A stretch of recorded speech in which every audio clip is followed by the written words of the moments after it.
Israel pecava pelo pecado da idolatria, pelo pecado da murmuração, mas Deus muitas vezes permitia que eles fossem castigados, os inimigos invadiam suas terras, muitas das vezes levava eles presos, mas Deus não desamparava Israel, porque Israel era escolhido, assim como também você é um escolhido de Deus.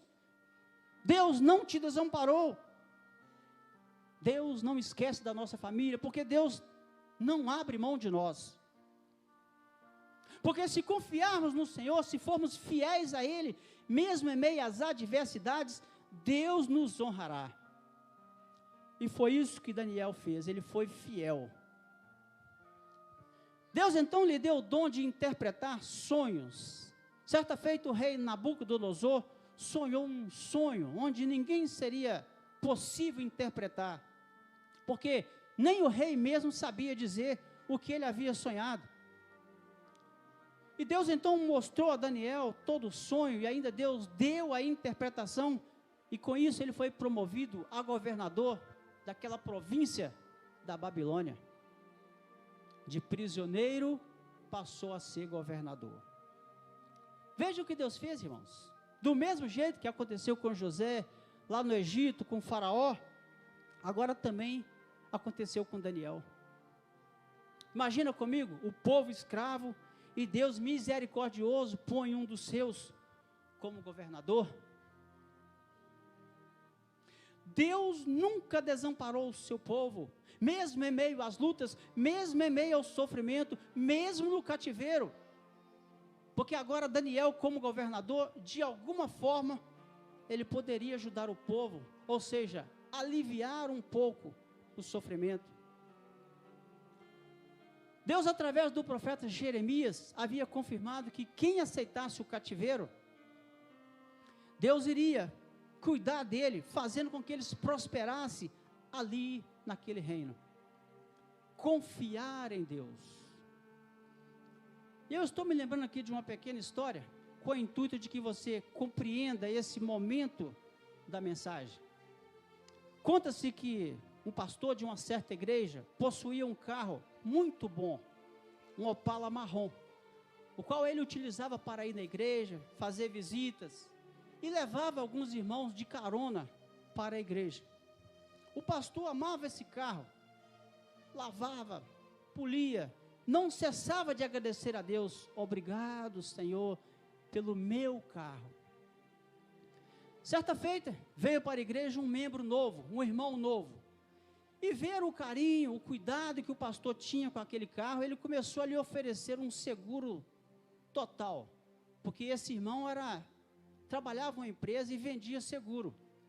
De tanto ele insistir, o pastor fez o seguro, assinou a documentação, só que o seguro ia começar a valer a partir da meia-noite de domingo.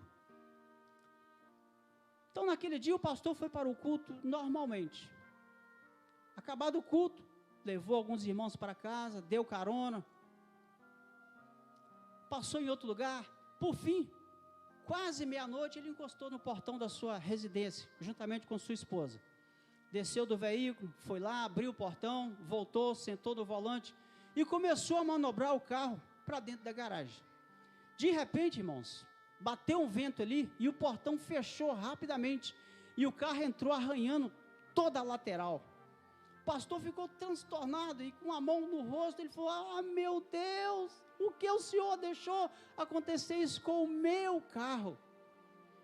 Aí ele ouviu uma voz lá dentro do seu coração: até aqui eu cuidei, daqui para frente o seguro cuida. O que eu aprendo aqui, irmãos, com essa ilustração? É melhor confiar em Deus do que confiar nos homens. Irmãos, eu não estou dizendo com isso que você não deva fazer um seguro do seu carro, não, pelo amor de Deus. O que eu quero dizer é que Deus é fiel quando nós confiamos nele. Confie em Deus. Mas ali então muitos anos havia se passado e mais uma vez Deus volta a honrar Daniel com a interpretação de uma escrita. O rei Belsazar, o que havia assumido o trono ali com a morte de Nabucodonosor, ele resolveu promover uma festa muito grande, um banquete. E ele então mandou que trouxesse os vasos e copos de ouro, de prata, que seu pai, Nabucodonosor, havia trazido ali do templo de Jerusalém. Daniel 5:3. Então trouxeram os vasos de ouro que foram tirados do templo da casa de Deus que estava em Jerusalém. E beberam neles o rei, os seus convidados, os grandes, as suas esposas e concubinas.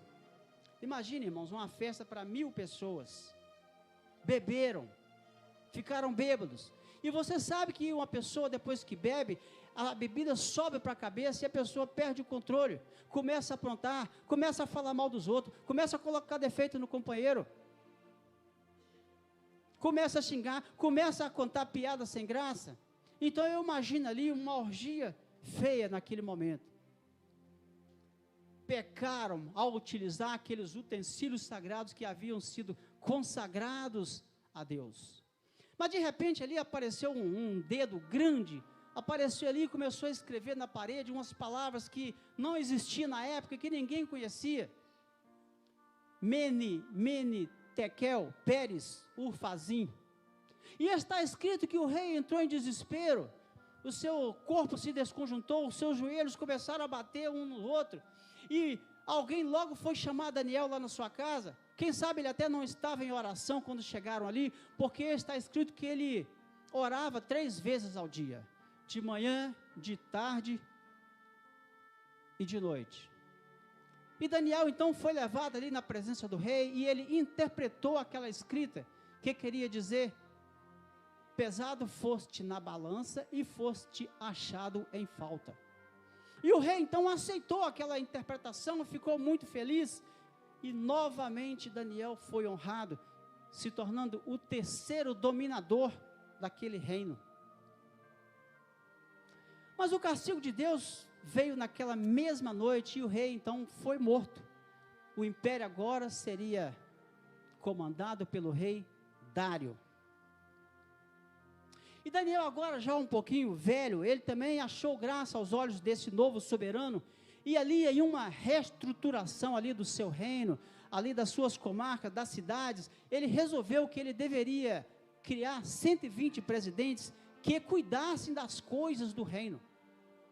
E sobre esses 120 presidentes, ele deveria constituir 3 príncipes, dos quais Daniel seria um. Veja o que Deus fez, irmãos. Mais uma vez, Daniel foi honrado. Porque o rei não poderia sofrer nenhum dano. E Daniel, sendo fiel a Deus, fiel ao rei, ele iria ser constituído sobre todo o reino. Mas isso desagradou demais aquelas outras autoridades que tinham ali. E movidos por um grande ódio e inveja, eles se reuniram ali em um mesmo consenso. Eles procuraram ali uma maneira de prejudicar Daniel, de condenar Daniel. E eu gostaria aqui de fazer uma reflexão. Irmãos, será que se as autoridades começassem a nos perseguir por causa da nossa fé em Deus, por causa da nossa fé em Jesus, será que eles encontrariam provas suficientes para nos condenar? Nos jogar para os leões? Porque em Daniel não foi encontrado nenhuma ocasião contra ele. Daniel 6:4. Então os presidentes e os príncipes procuraram achar ocasião contra Daniel a respeito do reino, mas não podiam achar ocasião ou culpa alguma, porque ele era fiel e não se achava nele nenhum vício ou culpa. Daniel era fiel, ele não falava mal de ninguém, ele não aceitava suborno, ele não prevaricava, ele orava, ele lia a Bíblia. Tão fiel a ponto do rei Dário querer colocá-lo sobre todo o reino. Irmãos, como Deus te vê? Como Deus me vê? Como servo fiel? Deus pode contar conosco no reino dele aqui na terra? Daniel era chamado por Deus de muito amado, ou seja, muito amado. Será que Deus diz o mesmo de nós? Eu e você?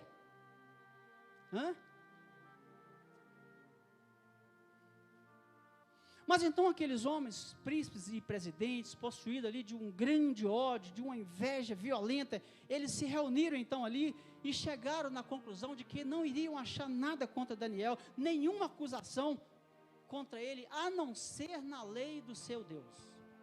E eles então bolaram e redigiram ali um documento, onde dizia ali que no prazo de 30 dias, nenhum homem do reino poderia fazer qualquer petição, pedir qualquer coisa a qualquer outro homem, a qualquer Deus, não podia orar, somente ao rei Dário.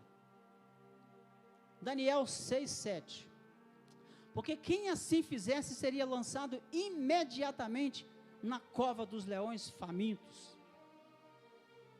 E então, com aquele decreto já prontinho, eles levaram e persuadiram o rei, e ele assinou o documento. Daniel, quando soube que aquele edito tinha sido assinado, ou seja, ninguém do reino poderia adorar, não podia orar, não podia pedir nada